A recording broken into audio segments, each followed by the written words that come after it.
ဒီနေ့ပေါ့ယနေ့မှစ၍3လနဲ့28ရက်အတွင်းမှာအထူးဂရုစိုက်ပြီးနေထိုင်ကြပါ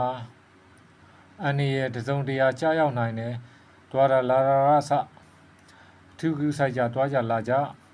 ခန္ဓာကိုယ်တွေချိုယွန်းသွားရင်သိကြောက်စရာကောင်းတယ်အသက်သေးသွားလဲ